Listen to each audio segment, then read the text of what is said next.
cars though, like on a rally though, you wouldn't have a lot of fun.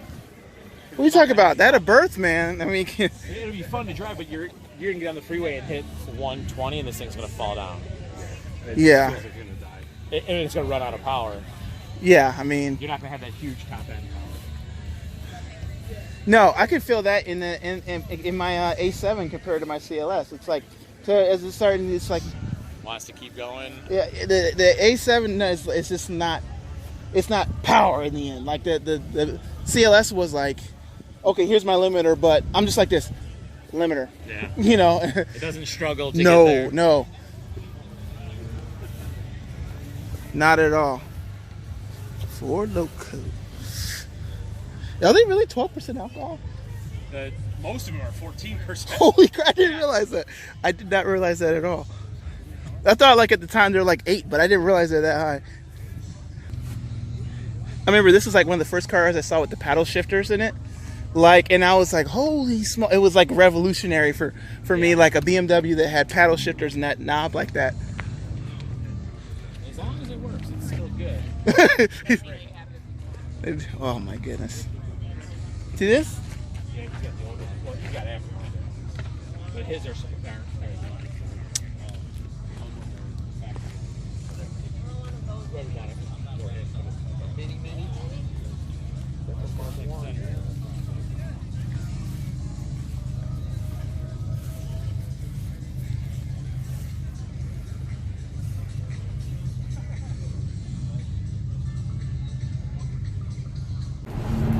So today I rolled up to Frankenmuth, Michigan to a car event where only German cars were allowed. If you're not familiar with Frankenmuth, Michigan, that's a German town in Michigan, if you can say that. They do fudge, they do actually a German fried chicken, I'm not sure. Anyway, getting back to the point. Yeah, I went there. This is my first trip in my, not new, but new to me, 2012 Audi A7 3.0 liter supercharged. Even though it says 3.0T, it is actually a supercharger mounted right in the front, giving it something around 310 horsepower. So I'm down horsepower from the Mercedes. But the reason why I bought this car because I wanted to be safer in the wintertime, and the best all-wheel drive system that you can buy is the Quattro system, in my opinion. So there you go. That's why I bought it. Now, to get on to some things about the car that I love, some things that I hate about the car. First of all, let's be honest with you, there's nothing in this car I hate. Yes, I know I only had this car for a couple of days or a few days now, so there's not going to be anything I hate. But again, needless to say, there's nothing that I hate about this vehicle. Things that I love. So again, some things that I really love about this car is that it has, when it comes to the navigation systems, it has multiple points of seeing where you're at. Now you're going to look, it's actually got 3. You see your directions here through your MMI, your screen that you have to control everything. And then you look in your center stack, it has another set of directions here that you can use. I mean, the graphics on them are really great. But then right above that, in your heads-up display, you still have the graphics right there again. What this does is, so let's just say that I need to call someone. See, I can go to phone, or I need to check a media, for instance. I can go there. I can have this up on the screen, but I never have to toggle back to figure out where I'm going, because I can always look here, or I can always look here to get that information. Pretty awesome. And let's just talk about this gauge cluster for a second. I mean, I get the new all digital, all screen mode that they have, and all the customizable things that it has available. But when I look at this cluster, I really love it. I mean, look at the amount of information it has. It tells me how many miles I have to empty. It tells me the song or the music I'm listening to. It tells me my destination, when I'll arrive, how far I've traveled, where I have to go. It usually shows up over there. What street I'm on, temperature outside, trip, and it also gives me, you know, my time, of course. But lots of information. And then we're going to just look around. Some of the design features that I love about the car. When you look here, I love how this wood trim, if you can see it, goes up and goes all the way around. Now the heads-up display does kind of interrupt that to some degree. That was an option. But then it comes all the way back around and down again. And you get this really cool 3D effect with this nice wood, which is, I think just a wonderful idea and a wonderful way of executing that. Now, one of the things that I kind of talked about before that I think is just a little bit interesting on the part, clean that up a little bit there, is that they decided to mount the climate control down here instead of up here, because you would think this is more important information, put it up higher so that your eyes don't have to travel so far if you need to adjust something. I'm not sure why they did that in particular. I just know that it's really cool at night. You can kind of see it even here because when everything is off, it kind of gives this really cool reflection off the wood, which gives us this really expensive look. And I think that's awesome. But what I do like is that when you turn the dials and you want to change your temperature, this shows up here. So you don't have to really look away if you know how to feel down there. You can change your temperature and it shows here, and you do your other side over here, and these graphics are really awesome. It does that and you can adjust it. So even though it's down there, if you can feel, you can turn, you can look right here without take your eyes so far down. Really awesome job, Audi, and how you incorporated that. Other things that you have in your middle stack right here are, of course, one of my favorite buttons here is to manually open up the spoiler on the back. That spoiler is actually functional. I read that in the manual that it helps to create the downforce necessary, and it actually tells you that if your spoiler is malfunctioning and does not go up, do not exceed 85 miles per hour. If you remember back in with the first gen Audi TT, they were experiencing a lot of accidents and things were happening to those cars where they would just all of a sudden lose traction and fly off the road, and it was partially because they didn't have any type of spoiler that created downforce, and it made the car more unstable. And so I believe that Audi is addressing that because this is like a fastback coupe-like design by having that fin up there to create the proper downforce. Coming back over here and just looking at the steering wheel, I love that we have these buttons here. Gives me other information up here, and then you can always tap it or actually depress it. It's actually a depressible button too. Cool. There's some list buttons. These buttons right here control what you kind of see across the top there, what music you want to listen to, your fuel consumption. Look at me, I'm doing 25.6 in a 4,300 pound saloon. Crazy. You have your push to talk navigation information. You have your heated steering wheel. That's pretty awesome too. Also on your stocks here, you have all of your cruise control settings. You set it.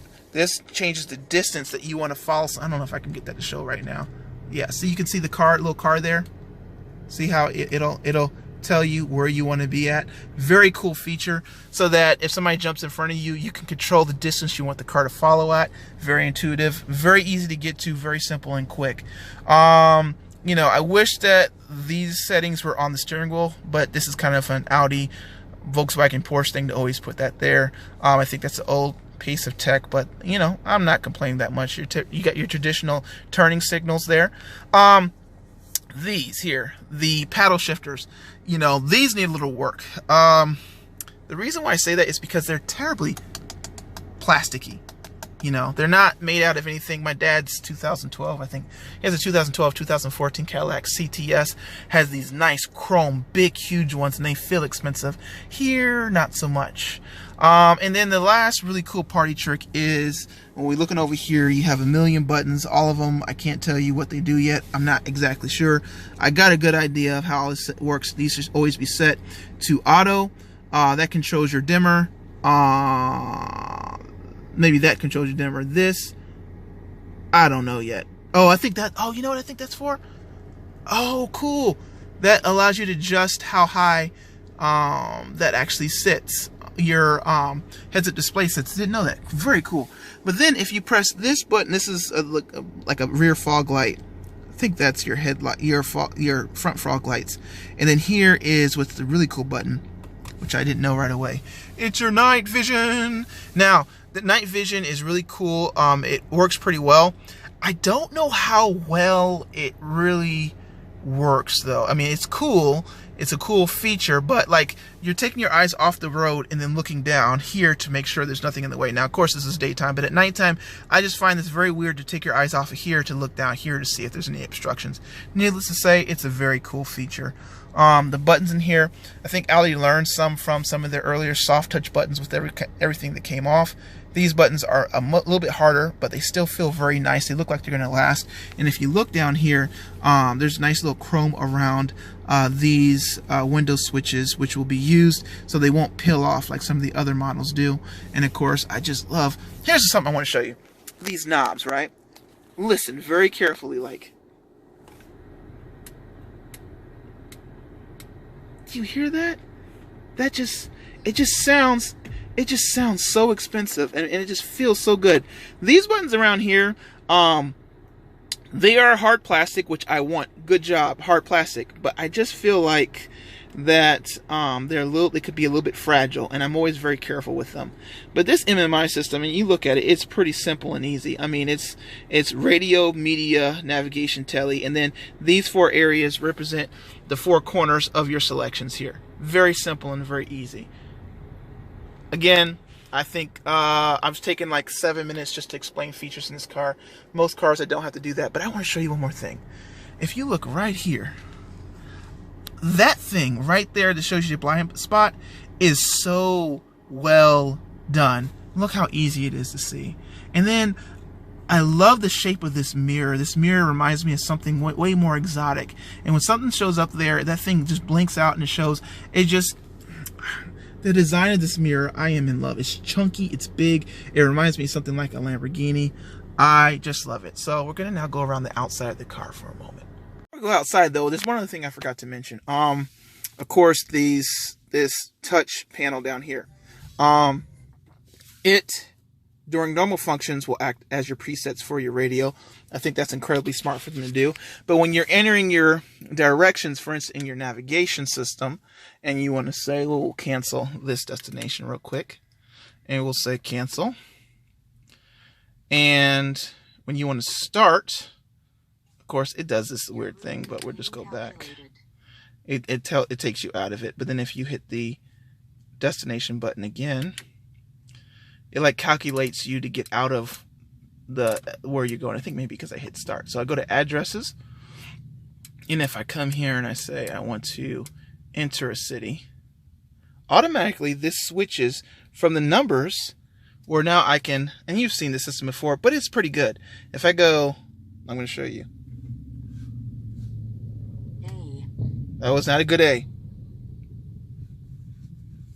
I'm trying to do this through the thing. B. I mean, it is B, C. Now, I notice that, and it does that because there's no A, B, B, city, whatever. So, I noticed, though, that it's a really good idea to actually write everything in capitals. It really recognizes that pretty easily. So, that's just another great feature. If you look right here, this is actually where you open up your media area, where your SIM card goes for your navigation system and your hotspot, and you have 2 SD areas also. Okay, now let's move on to, and again, look at these buttons. I'm just in love with these buttons. I got to clean this car up a little bit. It comes with the heated and cooled seats. But let's go on to the outside of the car. So when I talked about before the multiple ways of seeing your directions, I have them up in my window here ahead, but I have my night vision here, so I don't have it here this time, and I still have it over here. Now I can change this screen over here if I need to make a call or set up some settings, but I still have my navigations that will appear up here in the window, and I still have my night vision. Awesome how they give you so many different options of viewing the information you need, and it maximizes it through all these different tools this car has. Now here it is from the front. You can see that it has the LEDs, which I believe were an option in this vehicle. It's really cool because when you turn the steering wheel, I believe this outside LED actually turns out, and so you can actually see when you're looking, you can see from the side like everything light up from over there. I love, again, the newer grille. I love this aggressive look to the front of the car. I think it looks absolutely spectacular. This car comes with the 19-inch rim package. I think they're like 255 40s on 19s all the way around, so you can rotate them as needed. Also, if you're looking from, you know, it's just a good looking car.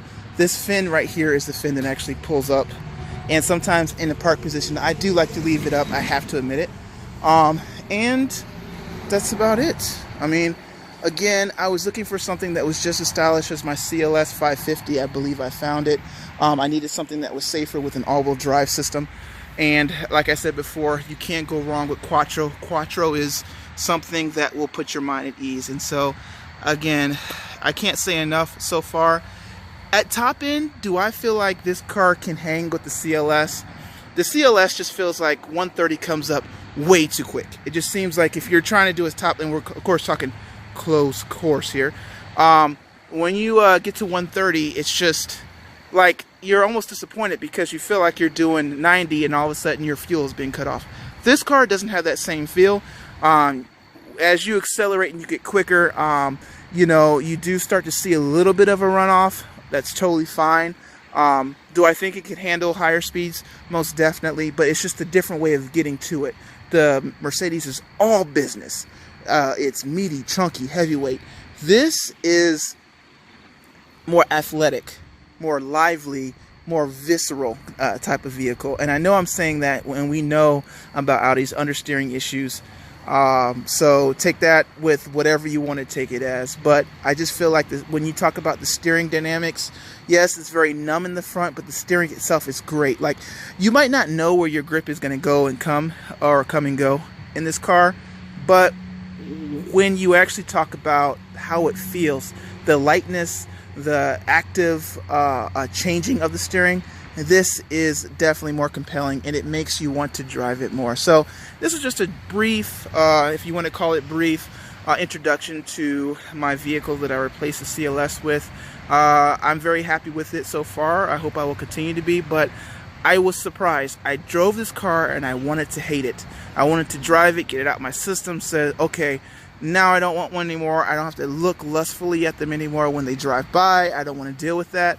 I'm not giving up my 5.5 liter V8. You know, I was saying all those things to myself. But in the end, I drove it and I loved it. All right, guys, take it easy. Have a good one.